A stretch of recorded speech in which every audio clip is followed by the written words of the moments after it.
Dulu waktu gue kecil, gue pikir mesin ATM itu mesin yang dipakai buat cetak uang. Ya, soalnya gimana ya? Kita dulu cuma tahu orang tua kita masukin kartu, terus pencet-pencet-pencet, tiba-tiba keluar duit. Tapi setelah gue udah gede, kecewa berat sih. Karena ternyata mesin ini bukan mesin pencetak uang. Dia nggak ngebikin uang di dalamnya, tapi ngeluarin uang yang udah disimpan di dalamnya. Ya, mirip lah kayak pom bensin. Tapi ini pom bensinnya dompet. Soalnya kalau motor habis bensin, ke pom bensin kan. Nah, kalau duit di dompet ini habis, ya isinya ke ATM ini. Ada sih cara lain. Bisa jadi mal. Mesin ATM ini pertama kali muncul tahun 1967 di London. Ditemuin sama bapak-bapak orang Inggris bernama John Shepherd Baron. John Shepherd Baron. John Shepherd Baron ini. John Shepherd Baron. Shepherd. Dah lah. Bukan dia sih yang nemuin, lebih tepatnya diciptain kali ya. Dan kocaknya dia ciptain mesin ini tuh karena kesel. Bank selalu tutup jam 3 sore. Kalau dia mau ngambil uang pas malam, ya nggak bisa. Harus nunggu besoknya dan harus di jam kerja banknya. Akhirnya dia kepikiran, kenapa nggak bikin mesin yang bisa ngeluarin uang kapan aja, terus tanpa teller.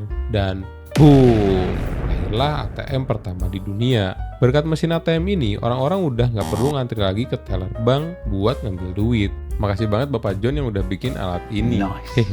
Dan ATM ini dulu cuma bisa narik 10 pound atau 10 lembar uang kertas buat tiap kali penarikan. Berkat kemajuan teknologi, akhirnya mesin ATM ini berkembang terus dan nyebar ke seluruh penjuru dunia. Dan jadilah mesin ATM modern kayak yang sekarang ini. Tapi dipikir-pikir, gimana cara mesin ATM ini bisa ngeluarin duit yang kita simpen di bank, cuman pakai kartu doang? Aneh gak sih? Nah, jadi aneh sih. Tapi ini semua berkat teknologi. Anjay. Mungkin kalau di zaman medieval, orang-orang bakal nyangka ini pakai sihir.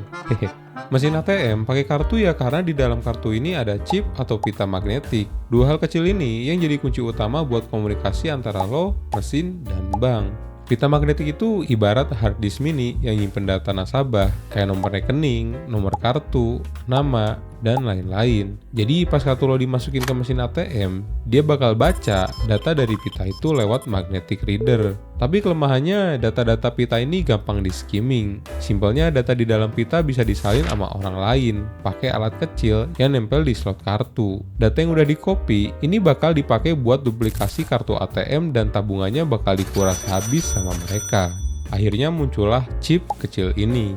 Dia punya sistem keamanan lebih tinggi karena datanya terenkripsi dan cuma bisa diakses lewat validasi mesin bank yang resmi. Terus kenapa ada kartu ATM yang punya strip sama chip di kartunya? Simpelnya karena chip ini teknologi baru.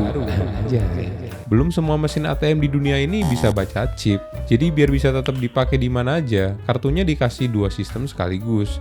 Chip buat mesin modern, strip buat mesin jadul.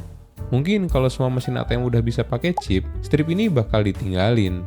Begitu masukin kartu ke mesin, si ATM bakal baca data dari kartu, terus kirim sinyal ke server bank lewat jaringan internet. Tapi bukan internet biasa kayak yang kita pakai. Soalnya kalau pakai internet yang kayak kita pakai, misalnya kayak pakai Indigo, ya nge-lag, yang ada keburu RTO. Makanya ATM pakai jaringan YAAA, yang ATM aja. Nama jaringannya Leased Line, semacam jalur tol pribadi buat komunikasi antara mesin ATM sama server bank. Jadi datanya nggak nyampur sama internet umum, makanya aman. Terus pas lo masukin PIN, ATM bakal ngirim juga kode rahasia itu ke server bank buat diverifikasi. Kalau cocok, baru bank kasih izin ke mesin ATM buat ngelakuin perintah yang diminta. Entah itu narik duit, lihat saldo, transfer, dan lain-lain. Terus pas pilih tarik tunai, ATM nggak langsung ngeluarin duit, tapi dia ngecek dulu ke server. Kartu ini ada saldonya nggak? Kalau ada bakal ngeluarin uangnya, dan bakal motong saldo dari rekening. Kalau nggak ada, ya harus kerja, nunggu gajian. Kalau belum kerja ya nunggu 19 juta lapangan kerja. Sekarang ini, mesin ATM juga udah bisa nampung 10.000 lembar uang, atau sekitar 500 juta sampai 1 miliar.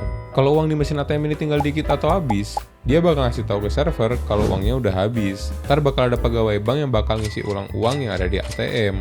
BTW, semua proses yang ada di mesin ATM, kayak cek saldo, transfer, dan lain-lain, semuanya bakal dicek dulu lewat server bank sebelum diproses. Terus jenis bank kan ada banyak tuh. Kenapa kita bisa ngambil uang dari mesin ATM yang beda bank sama yang kita pakai? Harusnya nggak bisa kan? Nah, jadi ini semua gara-gara yang namanya jaringan antar bank. Ibaratnya kayak para bank ini masuk grup WA. Isinya semua bank yang sepakat buat saling izinin nasabahnya numpang pakai mesin ATM masing-masing. Di Indonesia sendiri ada beberapa jaringan besar, kayak ATM Bersama, Prima, sama Alto. Mereka ini kayak tol penghubung antar bank. Jadi waktu lo narik duit di ATM bank B, mesin itu bakal ngomong ke jaringannya. Ini ada orang bank A nih, saldonya aman nggak? Terus jaringan itu nyambung ke server bank A itu buat ngecek saldo. Dan kalau oke, baru duitnya keluar lewat ATM bank B. Soalnya dia tuh muter dulu lewat jembatan antar bank itu. Dan potongan biaya admin itu sebagai tiket tolnya. Sistem ini tercipta karena kadang ATM yang beda bank justru lebih dekat daripada ATM bank lo sendiri. Mirip kan kayak jodoh. Hehe. Jadi gitu sih cara kerja ATM waktu ngambil duit. Intinya ini tuh karena adanya komunikasi antara mesin dan server. Bahkan waktu ATM dibobol, dia bakal ngasih tahu server kalau ada something di ATM ini. Berarti kalau mau bobol ATM harus matiin listrik dulu.